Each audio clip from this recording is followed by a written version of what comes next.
നമസ്കാരം എല്ലാവർക്കും ഓപ്പൺ ഔട്ട്ലേക്ക് ഒരിക്കൽ കൂടി സ്വാഗതം. SSLC IT പരീക്ഷയ്ക്ക് വേണ്ടിയിട്ടുള്ള തയ്യാറെടുപ്പിലാണ് നിങ്ങൾ ഓരോരുത്തരും. അടുത്ത ദിവസങ്ങളിൽ ഓരോന്നായിട്ട് നിങ്ങളുടെയൊക്കെ പരീക്ഷകൾ വരാൻ പോവുകയാണ്.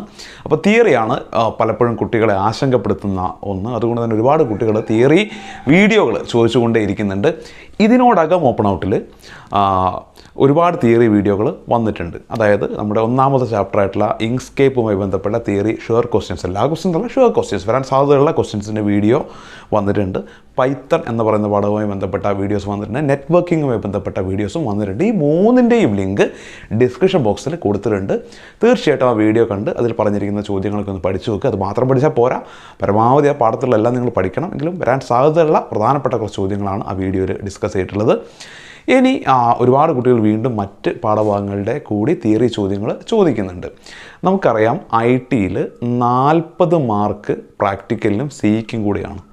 ഈ 40 മാർക്ക്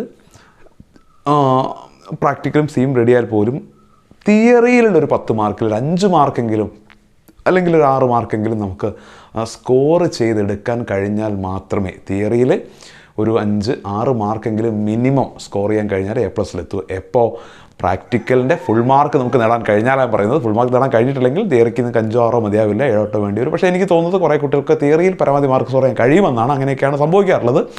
അപ്പോൾ ഇനി തരാൻ ബാക്കിയുള്ള ചില പാഠഭാഗങ്ങളാണ്. ഒന്ന് ഓപ്പറേറ്റിംഗ് സിസ്റ്റംസ് എന്ന 10ാമത്തെ പാഠഭാഗം, അതേപോലെ സിൻഫിക് സ്റ്റുഡിയോയുമായി ബന്ധപ്പെട്ടിട്ടുള്ള തിയറി ക്വസ്റ്റ്യൻസ് ഒന്നും ഞാൻ തന്നിട്ടില്ല. അപ്പോൾ ഇതിൻ്റെ വീഡിയോ ചെയ്യാൻ വേണ്ടിയിട്ട് ആ ക്വസ്റ്റ്യൻസ് റെഫർ ചെയ്യുമ്പോൾ എനിക്ക് മനസ്സിലായിട്ടുള്ളത്, ഇത് ഞാനൊരു ക്ലാസ് പോലെ എടുത്തത് കൊണ്ട് നിങ്ങൾക്ക് പ്രത്യേകിച്ച് ഉപകാരമൊന്നുമില്ല. കാരണം ഇതിൽ കൂടുതലും കുറേ പേരുകളും കുറേ ടേംസും ഒക്കെ പഠിക്കാനും, പ്രത്യേകിച്ച് ഓപ്പറേറ്റിംഗ് സിസ്റ്റം എന്ന് പറയുന്ന പാഠഭാഗം ബന്ധപ്പെട്ടാണെങ്കിൽ കുറേ പേരുകൾ, ആളുകളുടെ ചില കമ്പ്യൂട്ടറുകളുടെ പേരുകളൊക്കെയാണ് പഠിക്കാനുള്ളത്. അതേപോലെ തന്നെ സിൻഫിഗുമായി ബന്ധപ്പെട്ടാണെങ്കിലും കുറേ ടൂൾസ്, അതേപോലെ ഇതേപോലെയുള്ള കുറച്ച് പേരുകൾ കാര്യങ്ങളൊക്കെയാണ് അതിലും പഠിക്കാനുള്ളത്. അപ്പം അതുകൊണ്ട് തന്നെ അത് വായിച്ച് പഠിക്കുക എന്നുള്ളതിനാണ് ഏറ്റവും ഇമ്പോർട്ടൻസ്. ഈ രണ്ട് പാഠഭാഗത്തിലെയും ഇമ്പോർട്ടൻ്റ് ആയിട്ടുള്ള ഉറപ്പായിട്ട് നിങ്ങൾ പഠിച്ചു വെക്കേണ്ട തിയറി ക്വസ്റ്റ്യൻസ് ഉണ്ട്.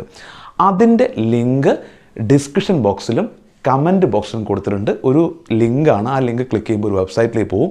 അതിൽ കുറേ ചോദ്യങ്ങൾ നിങ്ങൾക്ക് കാണാം. ആ ചോദ്യോത്തരങ്ങൾ നിങ്ങൾ പഠിച്ചു വെക്കുക. നിങ്ങൾ നേരെ കമൻറ്റ് ബോക്സിൽ കമൻറ്റ് ചെയ്യുന്ന സ്ഥലമല്ലേ, അവിടെ ചെന്നാൽ മതി. അവിടെ ഫസ്റ്റ് കമൻറ്റ് ഓപ്പൺ ഔട്ടിൻ്റെ ഒരു കമൻറ്റ് പിൻ ചെയ്ത് വെച്ചിട്ടുണ്ടാവും. അതിൽ വളരെ കൃത്യമായിട്ട് ഞാൻ ഈ പറഞ്ഞ പാഠഭാഗങ്ങളുടെ ലിങ്ക് കൊടുത്തിട്ടുണ്ട്. നിങ്ങളത് ക്ലിക്ക് ചെയ്ത് കഴിഞ്ഞാൽ ആ ചോദ്യങ്ങൾ നിങ്ങൾക്ക് കാണാൻ സാധിക്കും.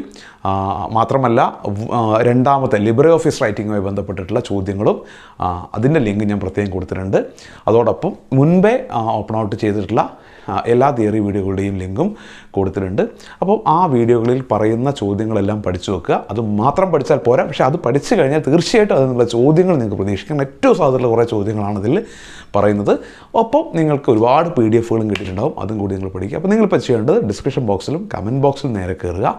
ആ ചോദ്യങ്ങൾ, ആ ലിങ്കുകൾ പരിശോധിച്ച ശേഷം അതിലുള്ള ചോദ്യോത്തരങ്ങളെല്ലാം കൃത്യമായിട്ട് പഠിക്കുക. ഓക്കെ, സോ പ്രാക്ടിക്കലിന് ഒരുപാട് വീഡിയോകൾ ഓപ്പൺ ഔട്ടിലുണ്ട്. എല്ലാം നിങ്ങൾ പഠിച്ച് നന്നായിട്ട് പരീക്ഷ ചെയ്ത് A+ തന്നെ IT-ക്ക് നേടിയെടുക്കാൻ ശ്രമിക്കുക. വീണ്ടും കാണാം. Thank you.